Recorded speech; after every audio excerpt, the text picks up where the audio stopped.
Long ago, a great war raged between the Greeks and the Trojans. The Greeks sailed to Troy to get back Helen, a beautiful queen who had been taken. For 10 long years, the Greeks attacked the strong city of Troy, but the Trojans fought back bravely, protecting their home. Neither side could win.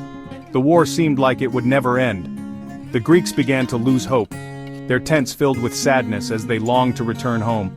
They yearned for their families and the warmth of their homeland. Their leader, Odysseus, knew he had to think of a new plan, a way to trick the Trojans. One day, Odysseus had a brilliant idea, a plan so cunning, so daring, that it could finally end the war. He gathered his generals and revealed his plan. They would build a giant wooden horse, a magnificent gift for the Trojans. But this gift would be a trick, a way to sneak into the impenetrable city. The Greeks, tired of the long war, put their faith in Odysseus's plan. They were willing to try anything to break through the walls of Troy and finally see their homes again. Filled with renewed hope, they set to work, their hearts pounding with a mixture of fear and excitement.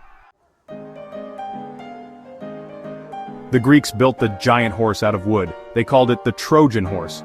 Inside the horse's hollow belly, Odysseus hid some of his bravest soldiers. The rest of the Greek army sailed their ships away, pretending to give up and go home. When the Trojans woke up and saw the giant horse outside their gates, they were amazed. They thought the Greeks had left them a gift to celebrate their victory. They were so happy that the war was finally over. They opened the gates of Troy and brought the giant horse inside their city walls. The Trojans danced and sang around the horse. They celebrated their victory all day and all night. They were unaware of the danger lurking inside the wooden belly of their gift. They did not know that their enemies were so close, hidden within the heart of their city. As night fell, the Trojans celebrated, unaware of the danger lurking within their city. They feasted and drank, their guard down after years of war.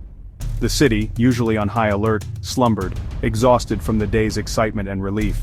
Inside the giant horse, Odysseus and his warriors waited patiently. The sounds of Trojan celebrations filled their ears, a constant reminder of their risky mission. They knew that the fate of the war, their lives, and the future of their people depended on their next move. When all was quiet, Odysseus and his men crept out of the horse. They opened the city gates for the rest of the Greek army, who had sailed back in the darkness. The Greeks took the Trojans completely by surprise. The Greek soldiers poured into the city of Troy. They fought their way through the streets, taking back the city they had tried to conquer for so long. The Trojans, caught off guard, were quickly defeated. The once impenetrable city of Troy fell that night, ending the long and bloody war. The Greeks were victorious, finally achieving what they had fought for 10 long years. Their cunning plan, the Trojan horse, became a legend, a tale told and retold through generations. The story of the Trojan horse reminds us that clever thinking and strategy can be more powerful than brute force. It shows us that even when things seem impossible, there is always a way to overcome challenges. But most importantly, it reminds us to be cautious, for things are not always what they seem.